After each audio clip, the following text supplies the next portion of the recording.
We're all set for the next chapter. Yeah, I was just about to come find you. Let's see what it says.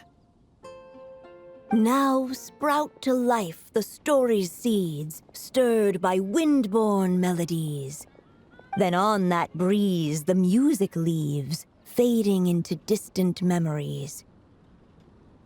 Seek the place where wind and tale entwine, and once there, make 3 riddles into verse, and 3 melodies into song.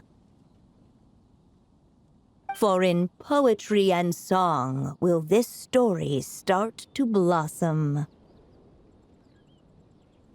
Come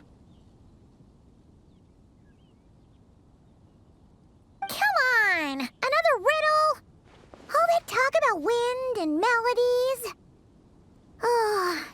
What do you think the answer could be? Oh! Care to elaborate? Wind? Music? Poetry? Tone-deaf bards gotta know the answer.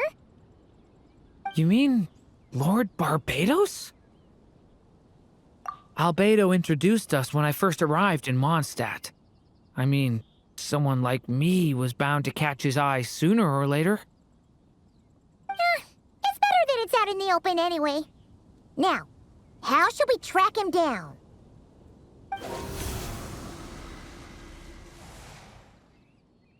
I'm pretty sure he's already caught wind of what's going on here. Why don't we just see where the wind takes us? Right. He definitely makes it easy to forget he's a real god sometimes.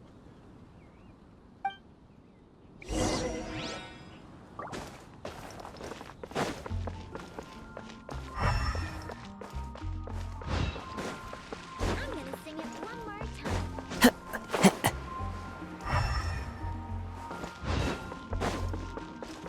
Time to go. Traveler, Paimon! What a sight for sore eyes! And the little dragon from the fairy tale world. I heard your voices calling out to me on the wind. Something about needing help with a riddle? Sorry to disturb you, Lord Barbados. Disturb me? Not at all! To tell you the truth, I'm just as curious about this riddle as you are. Let me take a look.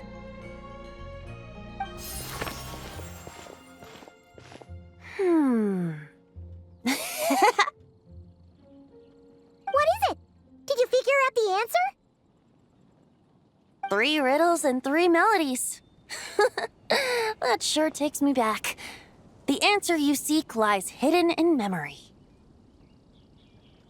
Looks like running to Tone-Deaf Bard was the right call after all. Long ago, those mages came to Mondstadt, seeking to test their strength against mine.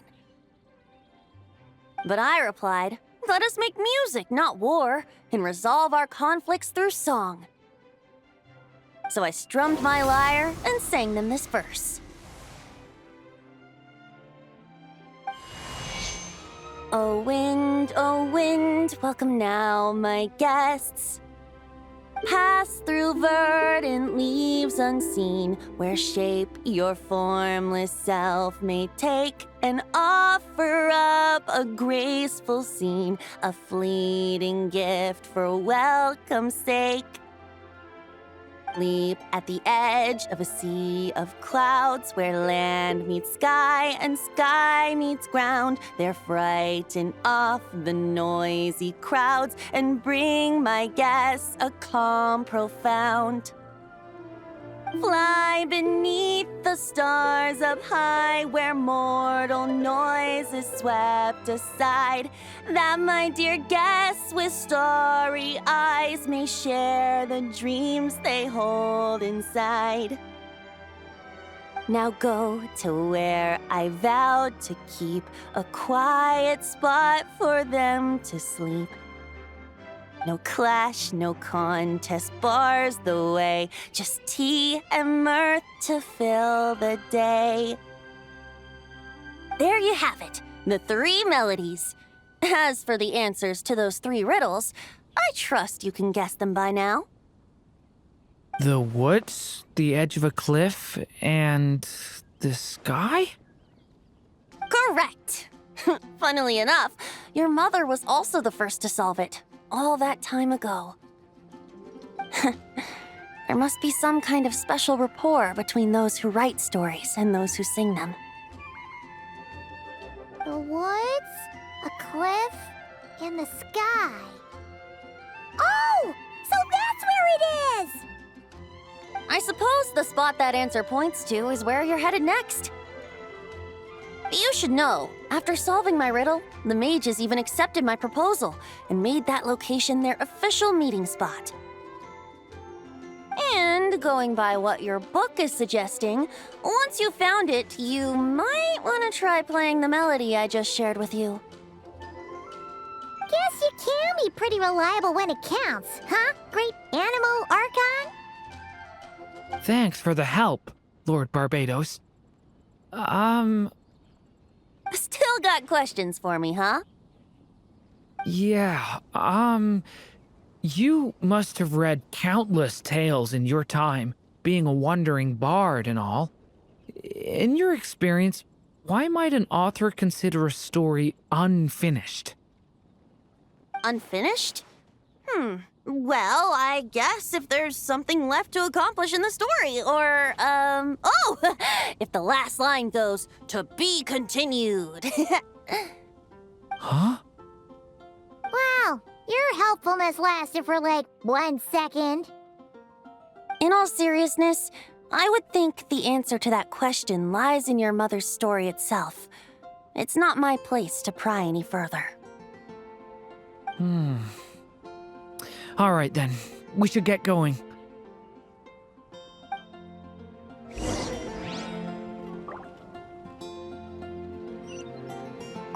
I wonder when their next meeting will be.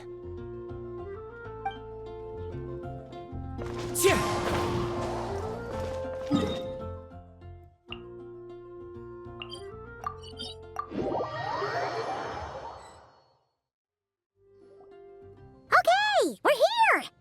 Now, we just need to play the 3 melodies, and we should be able to gather the memories for the next chapter, right?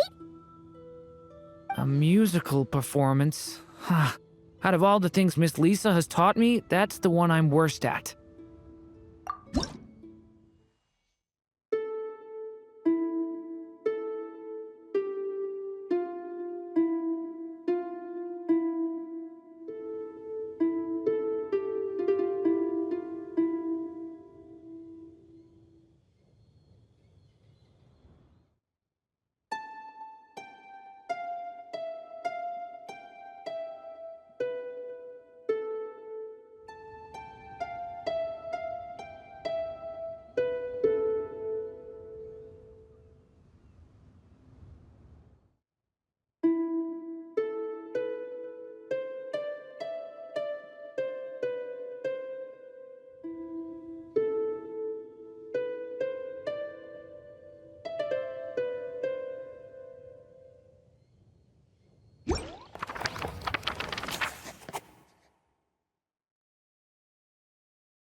Even a war that shook the world could not halt the witches' gatherings. Yet even so, with the passing of time, 3 of their teacups no longer came to be set. The witches did not linger long in sorrow, for the Story Witch had brought glad tidings of her own. Born was her dragon child, safe and sound. Her fellow witches offered up their blessings, eagerly debating how to celebrate the child's birth.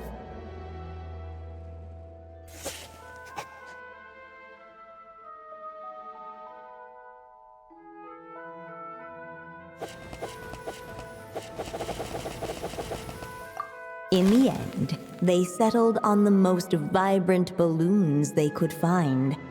After all, what could be more joyous than the arrival of new life? And so, the witches' gathering turned into a birthday celebration.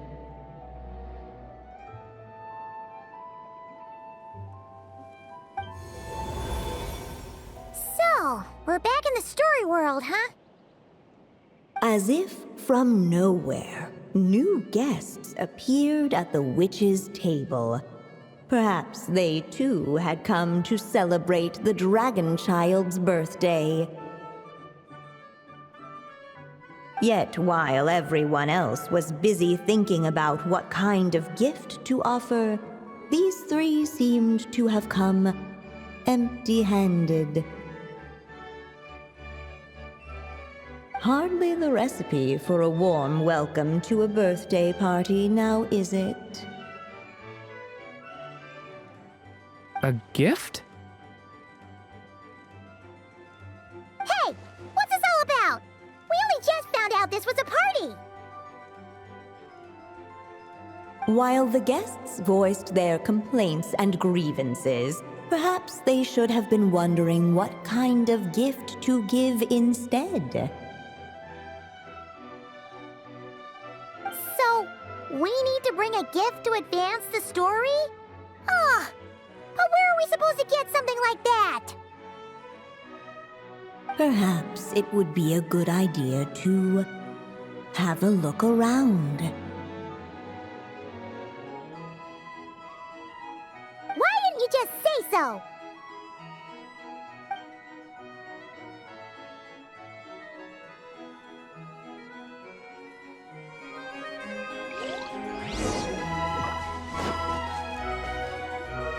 Hey! Could we use these as gifts, maybe? At last, the guests found something to give the dragon child. Guess that's a yes, then. Which one should we go for? Still, the guests wondered what kind of gift might the little dragon really want. Should they put a warrior's sword in his hand and send him out on an unstoppable quest to save the world? Or perhaps a wandering hero's slingshot and the promise of a life of endless, uncharted adventure? Or maybe even a scholar's tome and the chance to take on all the world's unsolved mysteries. Okay. Wow. That's a lot of pressure all of a sudden. Oh yeah! Technically, we're actually picking a gift for you. So, which one would you prefer?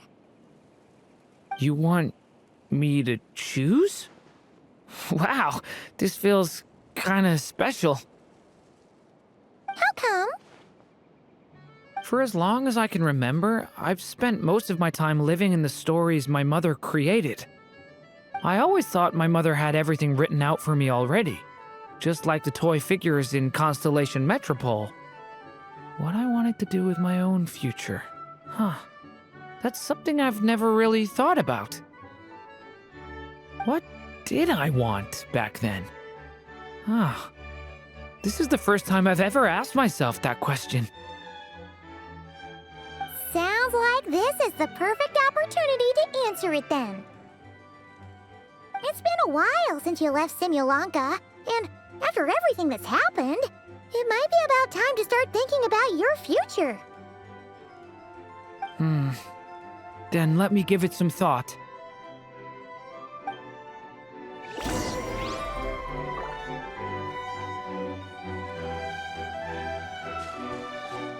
The witches went on chatting away, ignoring the empty-handed guests.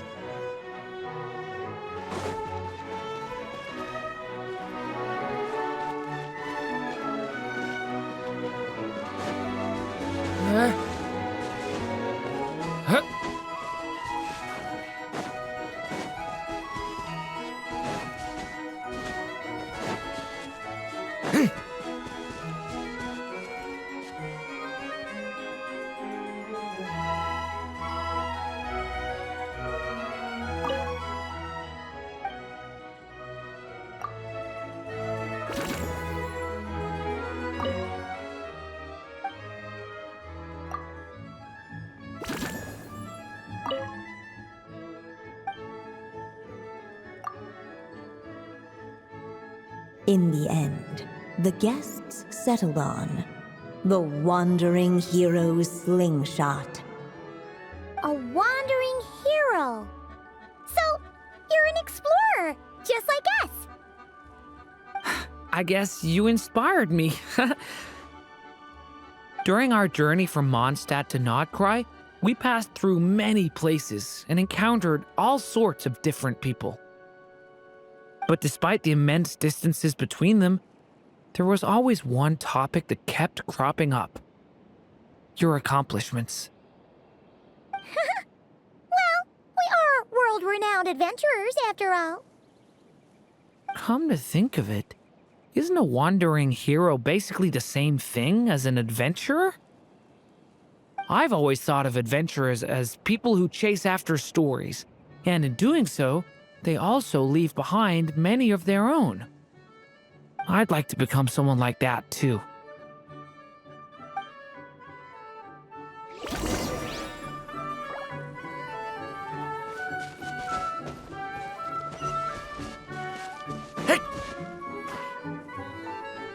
All right, they should let us in now that we've got a gift, right? Hello there. Brought a gift this time? The newly arrived guest presented his gift, wishing the little dragon a future as a wandering hero, free and unburdened. Accepting the guest's blessing, the Story Witch invited him and his friends to take their place around the table. Finally, she could introduce them all to her dragon child, telling all in attendance about the moment of his hatching, and of course, the name he'd been given. It was then that the Seer Witch, diviner of the stars, withdrew her gaze from the heavens and turned a sorrowful glance upon the little dragon. You gave him the same name as that evil dragon? That's right. But the life I intend for him shall be very different. What folly to love so blindly. For as you must know, a name is the mirror of destiny itself. He who bears an evil dragon's name must also inherit the fate of its previous owner. His fate has been foretold. Then I'll rewrite it.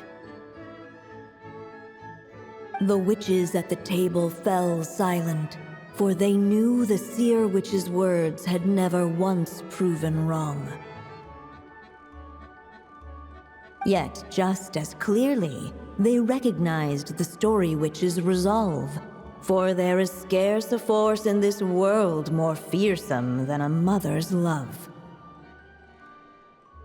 At last, the Merry Witch stepped forward, dispelling the uneasy silence. So be it. Then we'll all lend a hand. Together, we shall rewrite this child's fate. You mean to defy one of the fundamental rules of this world?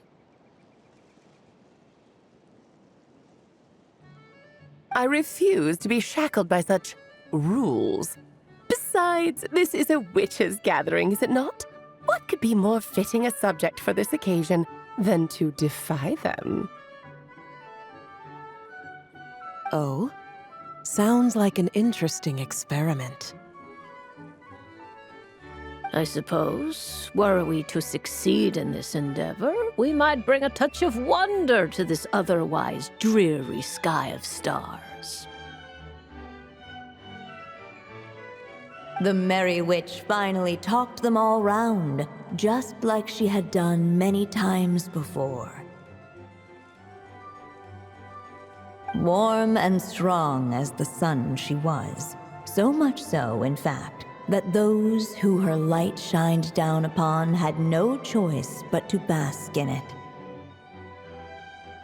And so the witches readied their gifts, 3 marvels of the cosmos. For this child, I shall decipher the ravings of the heavens and lay bare before him the trickery of fate. For this child, I shall leave a formula powerful enough to unravel the very origins of this world, that he may seek another solution for the conundrum of his life. For this child, I shall call upon wondrous magic to make possible his impossible wish.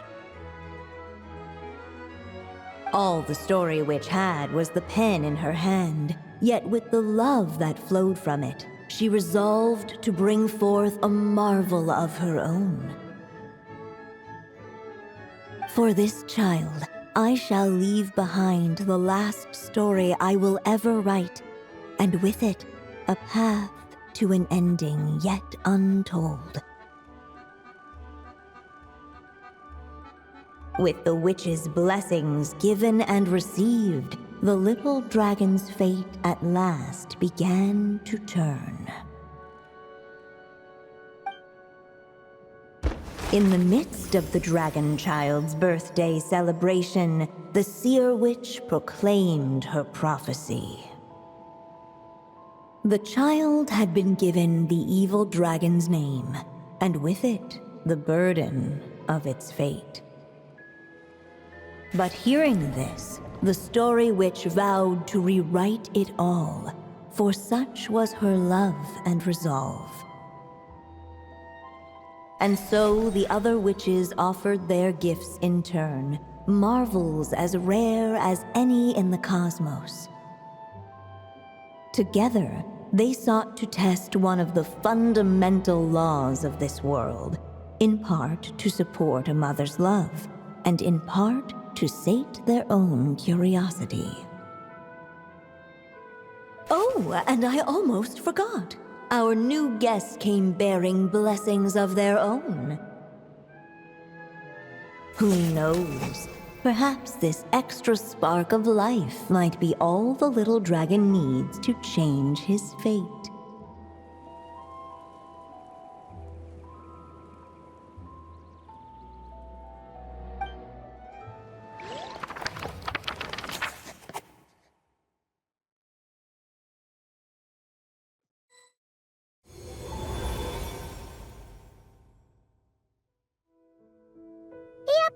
Looks like we've completed this chapter, too. Those witches in the story were the mages of the Hexen Circle, right? They sure seem to care a lot about you, Durin. But, Paimon kinda had trouble following their conversation. Just a bunch of mystery, as usual. The evil dragon's fate. Oh, is that what you're worried about? But didn't we already take care of that? Ah, the mages must have had a hand in that, too. Also, I was just thinking, which part of the story are we even meant to be completing? Oh,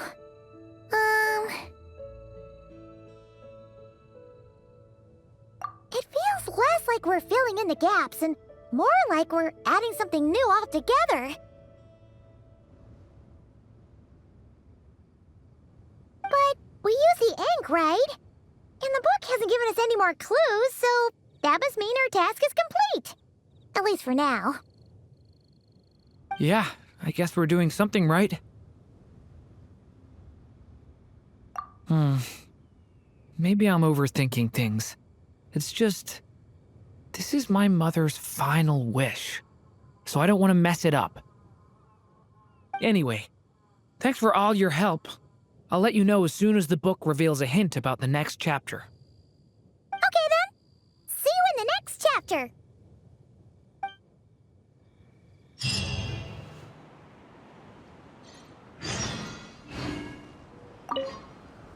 I think I'm gonna stick around, take my time reading through this book.